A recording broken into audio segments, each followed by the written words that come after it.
Hi friends, మనకు head constable ఉద్యోగాలకు సంబంధించిన పూర్తి నోటిఫికేషన్ విడుదల కావడం జరిగింది. మనం చెప్పుకున్నట్లుగానే ఓపెన్ కేటగిరీలో 585 ఖాళీలు ఇవ్వడం జరిగింది.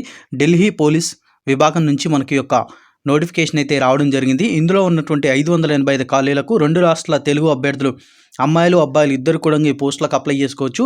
ఇక మనకు పూర్తి నోటిఫికేషన్ వచ్చింది కాబట్టి అర్హత వచ్చేసరికి ఇంటర్మీడియట్ అర్హతతో ఈ ఉద్యోగాలకు అప్లై చేసుకోవచ్చు, లేదా నేషనల్ ట్రేడ్ సర్టిఫికేట్ కలిగి ఉన్నటువంటి అభ్యర్థులు కూడా ఈ పోస్టులకు అప్లై చేసుకోవచ్చు అండి. సో మనకు ఈ యొక్క వీడియోలో ఏంటంటే అర్హత, సెలక్షన్, సిలబస్, తర్వాత ఎగ్జామ్ ప్యాటర్న్, ఎగ్జామ్ ఏ లాంగ్వేజ్లో ఉంటుంది, ఎక్కడ ఎగ్జామ్ కండక్ట్ చేస్తున్నారో మనకు చివరి దాకా ఈ వీడియోలోనే మనం మొత్తం తెలుసుకునే ప్రయత్నం చేద్దాం. ఎందుకంటే మనకు మరలా ఇంకొక వీడియో పెట్టకుండా నేను ఇదే వీడియోలో అంత ఇన్ఫర్మేషన్ మీకు ఇవ్వాలని చూస్తున్నాను కాబట్టి వీడియో వరకు కూడా స్కిప్ చేయకుండా వీడియో వరకు చూడండి. మీకు ఈ నోటిఫికేషన్ సంబంధించిన పూర్తి వివరాలు ఈ వీడియోలో మీకు లభిస్తాయి. ఓకే ఫ్రెండ్స్, స్టార్ట్ చేద్దాం. హలో ఫ్రెండ్స్, మా యొక్క లేటెస్ట్ అప్డేట్స్ మీకు మొబైల్లో నోటిఫికేషన్ రూపంలో మీకు అందాలంటే వీడియో కింద రెడ్ కలర్గా సబ్స్క్రైబ్ అనే బటన్ కనిపిస్తుంది, దానిపై ఇలా క్లిక్ చేయండి. అప్పుడు దాని పక్కన ఒక బెల్ బటన్ వస్తుంది, దానిపై ఇలా క్లిక్ చేసుకోండి. ఇక్కడ మనకు ఒకేషనల్ నన్ ఆల్ అని చూశారు కండి. సబ్స్క్రైబ్ చేసిన వాళ్ళు కూడా ఒకవేళ ఎనేబుల్ చేయకపోతే ఆల్ అని ఎనేబుల్ చేసుకోండి. ఎందుకంటే మేము పెట్టే ప్రతి ఇన్ఫర్మేషన్ మీకు నోటిఫికేషన్ రూపంలో వెంటనే మీకు పొందాలంటే ఇది ఎనేబుల్ ఉంటేనే మీకు పొందుతారు. సబ్స్క్రైబ్ చేసినా ఇది ఎనేబుల్ లేకపోతే పొందలేరు అనమాట. సో ఈ విధంగా సేవ్ చేసుకుంటే మా అప్డేట్స్ అన్ని మీరు మీ మొబైల్లోనే నోటిఫికేషన్ రూపంలో పొందొచ్చు. ఫ్రెండ్స్, మనకు ఫుల్ నోటిఫికేషన్ వచ్చేసింది. సో ఇందులో ఉన్నటువంటి పోస్టుల్ని డైరెక్ట్ రిక్రూట్మెంట్ పద్ధతిలో భర్తీ చేయడం జరుగుతుంది. ఆన్లైన్లో అప్లై చేసుకోవాలి. ఉద్యోగాలకు వచ్చేసరికి మీకు ఆన్లైన్ అప్లికేషన్ వచ్చేసరికి ఈ రోజు నుంచే ప్రారంభించబడింది. జనవరి 27వ తారీఖు వరకు కూడా మీరు ఈ పోస్టులకు అప్లై చేసుకోవచ్చు. మనకు ఎగ్జామ్ డేట్ అయితే అనౌన్స్ చేయలేదు, మీకు తర్వాత ఇంటిమేట్ చేయడం జరుగుతుంది. ఇక శాలరీ విషయానికి వచ్చేసరికి మనకు 25,500 నుంచి 81,100 వరకు జీతం అనేది ఇవ్వడం జరుగుతుంది. హెడ్ కానిస్టేబుల్ ఉద్యోగాలు, అందులో కూడా మనకు వాళ్ళ కేటగిరీ వచ్చేసరికి అసిస్టెంట్ వైర్లెస్ ఆపరేటర్ లేదా టెలిప్రింటర్ ఆపరేటర్. మనం ఏమంటామంటే కంట్రోల్ రూమ్లో ఉండి చేయాల్సినటువంటి డ్యూటీ అనమాట ఈ ఉద్యోగాలు వచ్చేసరికి. సో ఓపెన్ కేటగిరీలో 585 ఖాళీలు ఇచ్చారు. మనకు మేల్ క్యాండిడేట్స్కి 392 ఖాళీలు ఇచ్చారు, ఫీమేల్ క్యాండిడేట్స్కి 193 ఖాళీలు ఇచ్చారు. ఓపెన్ డిపార్ట్మెంట్లు మొత్తం కలుపుకొని 649 ఖాళీలు, కానీ ఓపెన్ కేటగిరీలో 585 ఖాళీలు అనమాట. ఇక మీకు పే స్కేల్ ఆల్రెడీ చెప్పాను, మీరు ఆన్లైన్లో అప్లై చేసుకోవాలి. ఈ ఉద్యోగాలకు వచ్చేసరికి అప్లికేషన్ ఫీజు విషయానికి వచ్చేసరికి 100 రూపాయలు అనేది ఫీజు ఉంటుంది ఫ్రెండ్స్. మీరు ఎస్బీఐ చలాన్ ద్వారానైనా పే చేయొచ్చు, లేదా నెట్ బ్యాంకింగ్ లేదా క్రెడిట్ ఆర్ డెబిట్ కార్డ్ ద్వారా కూడా మీరు పేమెంట్ అనేది చేయొచ్చు అనమాట. అందరూ అమ్మాయిలు. అదేవిధంగా ఎస్సీ, ఎస్టీ, ఎక్స్ సర్వీస్మెన్ వాళ్ళు అయినట్లయితే వీళ్లకు ఎటువంటి ఫీజు లేకుండా ఈ పోస్టులకు అప్లై చేసుకోవచ్చు. మిగతా వాళ్ళు 100 రూపాయలు పే చేయాల్సి ఉంటుందన్నమాట. ఇక ఏజ్ విషయానికి వచ్చేసరికి మనకు జూలై 1, 2019 నాటికి ఏజ్ అనేది చూడడం జరుగుతుంది. 18 నుంచి 27 సంవత్సరాల మధ్యలో ఉన్న వారు, ఓపెన్ కేటగిరీ వాళ్ళు, ఎకనామికల్లీ వీకర్ సెక్షన్ వాళ్ళు ఈ పోస్టులకు అప్లై చేసుకోవచ్చు. వీళ్ళు వచ్చేసరికి 2/7/1992 నుంచి 1/7/2001 ఈ 2 డేట్స్ మధ్యలో జన్మించిన వాళ్ళు ఈ పోస్టులకు అనేది అప్లై చేసుకోవచ్చు అండి. మనకి ఎస్సీ, ఎస్టీ వాళ్ళైతే 5 సంవత్సరాల వరకు ఏజ్ రిలాక్సేషన్ ఇస్తున్నారు. ఓబీసీ వాళ్ళకి 3 సంవత్సరాల వరకు కూడా ఏజ్ రిలాక్సేషన్ అనేది ఇవ్వడం జరుగుతుంది. మెడికల్ స్టాండర్డ్ మనకు ఐ అనేది చెక్ చేయడం జరుగుతుందండి. ఐ సంబంధించిన రిక్వైర్మెంట్స్ కూడా ఇక్కడ మనకి ఇవ్వడం జరిగింది. తర్వాత మనకు ఎంటైర్ ప్రాసెస్ ఏ విధంగా ఉంటుందంటే మనకు మొత్తం కంప్యూటర్ బేస్డ్ ఎగ్జామినేషన్ ఉంటుంది. తర్వాత physical endurance and measurement test అనేది కండక్ట్ చేయడం జరుగుతుంది. ఆ తర్వాత ట్రేడ్ టెస్ట్ కండక్ట్ చేయడం జరుగుతుంది. ఆ తర్వాత test of proficiency in computer operation and medical examination conduct చేయడం జరుగుతుంది. సో ఈ విధంగా మనకు ప్రాసెస్ అనేది ఉంటుంది. ఈ ప్రాసెస్ అంతా కూడా ఢిల్లీలోనే కండక్ట్ చేయడం జరుగుతుంది. మనకు వేరే ఎగ్జామినేషన్ సెంటర్స్, వేరే ఆల్ ఇండియా వైడ్గా ఎక్కడైనా సెంటర్స్ పెడతారనుకోవడం భ్రమ. కేవలం ఢిల్లీలో మాత్రమే ఈ యొక్క రాత పరీక్ష కావచ్చు, తర్వాత పీఈటీ కావచ్చు, పిఎంటీ కావచ్చు, ట్రేడ్ టెస్ట్ కావచ్చు, అన్నీ కూడా మీకు ఈ యొక్క ఢిల్లీలోనే కండక్ట్ చేయడం జరుగుతుంది ఫ్రెండ్స్. ఓకేనా, మీకు ఇక్కడ సిలబస్ ఇచ్చారు.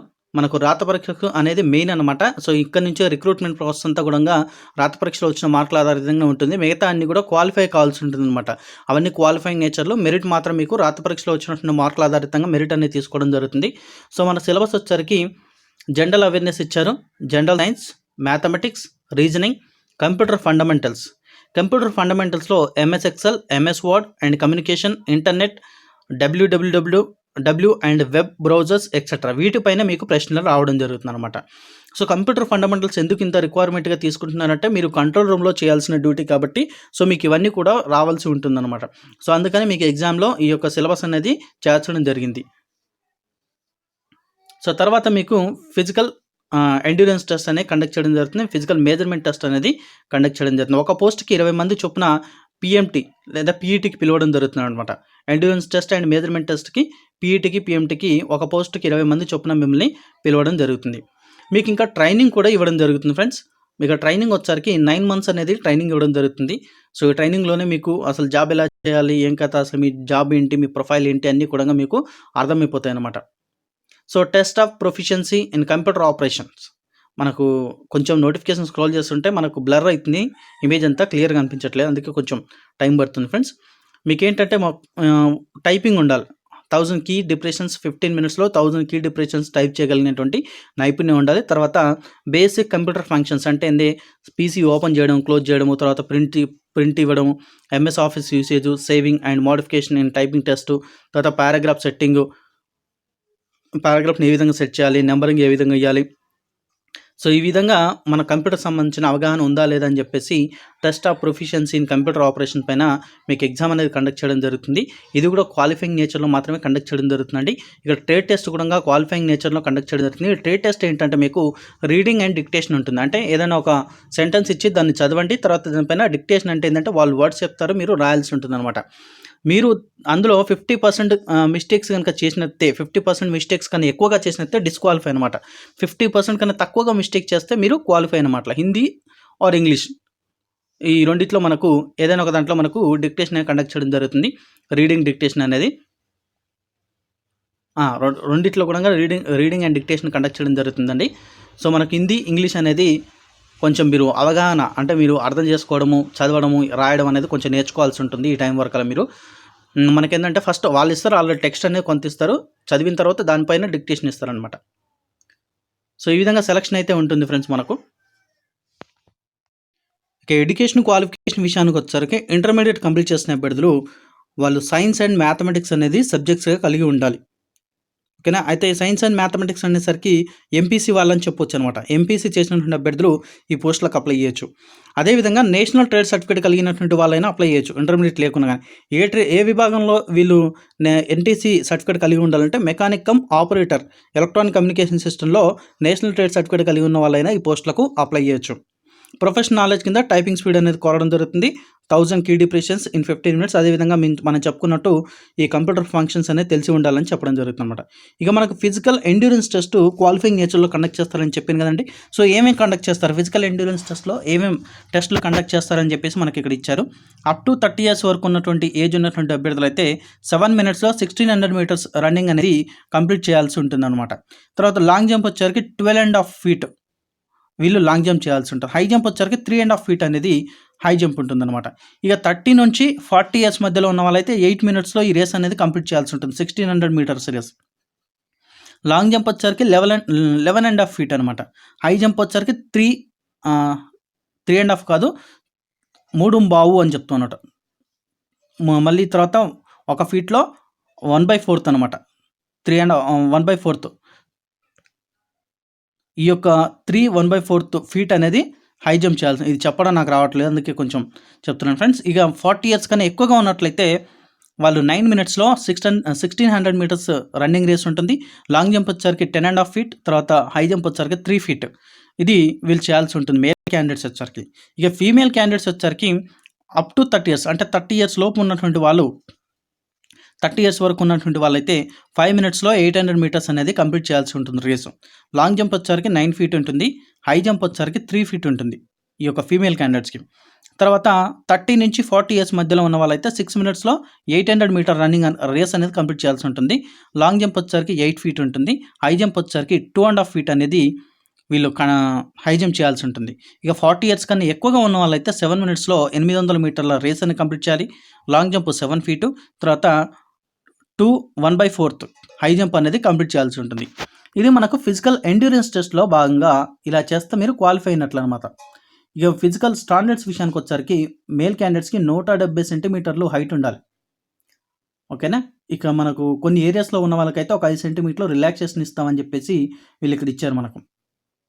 తర్వాత ఇప్పుడు సర్వ్ చేస్తున్న వాళ్ళు కానీ, రిటైర్ అయినటువంటి వాళ్ళు కానీ, ఢిల్లీ పోలీస్ విభాగంలో చేస్తున్నటువంటి వాళ్ళు కానీ, వాళ్ళైతే వాళ్ళకు కూడా ఒక 5 సెంటీమీటర్స్ రిలాక్సేషన్ ఇస్తామని చెప్పేసి ఇచ్చారు మనకు, వాళ్ళ కుమారులు కనుక అప్లై చేస్తే. దీనికి చెస్ట్ వచ్చేసరికి 81 సెంటీమీటర్స్ ఉండాలి. చెస్ట్ ఎక్స్పాండ్ చేసినప్పుడు 85 సెంటీమీటర్స్ కావాలి, ఒక 4 సెంటీమీటర్లు అనేది పెరగాల్సి ఉంటుంది అనమాట. వీళ్ళకు కూడా మళ్ళీ కింద 2 కండిషన్స్ ఇచ్చారు చూడండి. హిల్ ఏరియాస్ సంబంధించినటువంటి వాళ్ళు, కొన్ని స్టేట్స్ ఉంటాయి మనకు, ఆ హిల్ ఏరియా సంబంధించిన ఆ స్టేట్స్ వాళ్ళకైతే ఈ యొక్క రిలాక్సేషన్ వర్తిస్తుంది. మన 2 రాష్ట్రాలకైతే ఇది వర్తించదు. అందుకే నేను చెప్పట్లేదు దాని గురించి. ఒకవేళ ఈ యొక్క ఢిల్లీ పోలీస్ విభాగంలో పనిచేస్తున్న వాళ్ళు ఎవరైనా సరే వాళ్ళ కుమారులు కనుక అప్లై చేస్తే వీళ్ళకి కూడా ఒక 5 సెంటీమీటర్స్ అనేది రిలాక్సేషన్ ఇస్తామని చెప్పేసి వాళ్ళు ఇచ్చారు. ఇక ఫీమేల్ క్యాండిడేట్స్కి వచ్చరికి 157 సెంటీమీటర్ల హైట్ ఉండాలండి. ఓకేనా. సో సేమ్ ప్రాసెస్ అనేది ఫీమేల్ క్యాండిడేట్స్ కూడా ఇచ్చారు మనకి ఇక్కడ. సో మనకు ఫైనల్గా రిక్రూట్మెంట్ ప్రాసెస్ ఏ విధంగా ఉంటుందనేది నేను ఆల్రెడీ కొంచెం స్టార్టింగ్లో చెప్పాను. అది మీకు ఇక్కడ టేబులర్ ఫామ్లో క్లియర్ కనిపిస్తుంది. కంప్యూటర్ బేస్డ్ ఎగ్జామినేషన్కి వెళ్ళి 100 మార్కులకు ఎగ్జామ్ కండక్ట్ చేయడం జరుగుతుంది. మనకు physical endurance and measurement test వచ్చరికి కేవలం క్వాలిఫైయింగ్ నేచర్లోనే. ట్రేడ్ టెస్ట్ అంటే ఏంటంటే రీడింగ్ డిక్టేషన్ కలిపితే దాన్ని ట్రేడ్ టెస్ట్ అంటాం, అది క్వాలిఫైయింగ్ నేచర్లోనే. తర్వాత test of proficiency computer operation ఇది కూడా వచ్చరికి మనకు క్వాలిఫైయింగ్ నేచర్లో కండక్ట్ చేస్తారు. ఫైనల్గా ఏంటి మనకు 100 మార్కుల మీద ఆధారపడి ఉంటుంది మెరిట్ లిస్ట్ వచ్చరికి. ఇక మనకి ఎగ్జామ్ ఏ విధంగా కండక్ట్ చేస్తారు, ఏ ప్యాటర్న్లో కండక్ట్ చేస్తారంటే కంప్యూటర్ బేస్డ్ ఎగ్జామినేషన్ అంటే మనకు ఆన్లైన్ ఎగ్జామినేషన్, తర్వాత ఆబ్జెక్టివ్ టైప్లో ఎగ్జామ్ అయితే ఉంటుంది. మీకు ఎటువంటి నెగిటివ్ మార్క్స్ కూడా ఈ ఎగ్జామ్కి లేదు. క్వశ్చన్ పేపర్ వచ్చరికి హిందీ అండ్ ఇంగ్లీష్ వర్షన్లో ఉంటుంది. మీకు టైం లిమిట్ వచ్చరికి 1.5 అవర్ మీకు టైం అనేది ఇవ్వడం జరిగిందనమాట. సో మీరు ఎక్కువగా కాన్సన్ట్రేట్ చేయాల్సిన సబ్జెక్ట్స్ అన్నీ కూడా ఇచ్చారు మనకు. ఎక్కువగా ఏంటంటే కంప్యూటర్ ఫండమెంటల్స్ పైన మీకు తెలియదు కదా, మనకు ఎక్కువ టచ్ చేయం కాబట్టి వాటిపైన థియరీ అనేది చదువుకోవాల్సి ఉంటుంది. మిగతా అనేది అన్ని ఎగ్జామ్స్కి ఉండేటువంటి సిలబస్ ఇచ్చారు మనకు పైన. English word processing speed test ఏ విధంగా కండక్ట్ చేస్తారంటే కంప్యూటర్ పైన కండక్ట్ చేయడం జరుగుతుంది ఇది. సో ఇక్కడ మన కంప్యూటర్ వర్డ్ ప్రాసెసింగ్ స్పీడ్ టెస్ట్లో 25 మిస్టేక్స్ ఆర్ దానికన్నా ఎక్కువగా మిస్టేక్ చేసినట్టే వీళ్ళు డిస్క్వాలిఫై అయినట్లు అనమాట. మీ మిస్టేక్స్ అనేవి 25 కన్నా తక్కువగా ఉండేటట్లు చూసుకోవాలి క్వాలిఫై కావాలంటే. ఓకేనా. ఆల్రెడీ నేను చెప్పాను ఈ కంప్యూటర్ ఫంక్షన్స్ ఏంటి అని చెప్పేసి. సో ఇవి మనకు అన్నీ కూడా ఇచ్చారు. మనకు ఎంఎస్ వర్డ్లో కూడా మళ్ళీ ఏమేమి టాపిక్స్ అనేది మీరు నేర్చుకోవాల్సి ఉంటుంది, వేటిపైన మీకు కంప్యూటర్ ఫంక్షన్స్ పైన ఈ టెస్ట్ అనేది ఉంటుందని చెప్పేసి ఇచ్చారు మనకు. అండర్లైన్ ఒకటి, యూజింగ్ డిఫరెంట్ ఫాంట్ టైప్ ఒకటి, తర్వాత inserting of paragraph numbers, select text in bold, తర్వాత యూజింగ్ డిఫరెంట్ ఫాంట్ సైజ్. ఇవన్నీ మనం చేసేటివే, కాకపోతే కంప్యూటర్ పైన కొంచెం ఎక్కువగా తెలుసుకుంటే బాగుంటుంది అనమాట. పేజ్ నెంబరింగ్ ఒకటి, తర్వాత draw or insertion of table, bullets or numbering, change case, settings of paragraph. ఈ టాపిక్స్ అన్నీ కూడా మీరు నేర్చుకోవాలి ఎంఎస్ వర్డ్ కిందకి వచ్చరికి. ఇది 5 మినిట్స్ ఇవ్వడం జరుగుతుంది టైం. ఈ టాపిక్స్ పైన మీకు టెస్ట్ అనేది కండక్ట్ చేయడం జరుగుతుంది. వాళ్ళు ఏం టెస్ట్ చేస్తారంటే ఇవన్నీ టెస్ట్ చేస్తారనమాట మీకు. ఎంఎస్ పవర్ పాయింట్ వచ్చరికి యూజ్ టెక్స్ట్ బాక్స్ ఏ విధంగా యూజ్ చేస్తున్నారు, తర్వాత ఇన్సర్ట్ క్లిప్ ఆర్ట్, తర్వాత insert chart, insert text with word art, background style of slide, design of slide, తర్వాత slide numbering, insert picture, bullet or numbering, alignment of text. ఈ topics అనేది MS PowerPoint నువ్వు ఏ విధంగా use చేస్తున్నావు అనేది వాళ్ళు టెస్ట్ చేస్తారనమాట. ఎంఎస్ ఎక్సెల్ విషయానికి వచ్చేసరికి merge cell, centre a text, centre align as text, insert shapes, font size, font style, font colour, bold a text, underline a text, italics. MS ఎక్సెల్లో మీరు ఇవన్నీ చేయాల్సి ఉంటుంది వర్క్స్. ఎంఎస్ పవర్ పాయింట్లో ఆ వర్క్స్ చేయాల్సి ఉంటుంది. అండ్ ఎంఎస్ వర్డ్లో మీరు ఏమేమి వర్క్స్ చేయాలో మీరు ఒక పారాగ్రాఫ్ కానీ ఏదైనా టైప్ చేస్తున్నప్పుడు మీరు చేయాల్సిన వర్క్స్ ఏంటి, మీ దానిపైన వాళ్ళు టెస్ట్ చేస్తారన్నమాట మీరు ఎలా చేస్తున్నారని చెప్పేసి.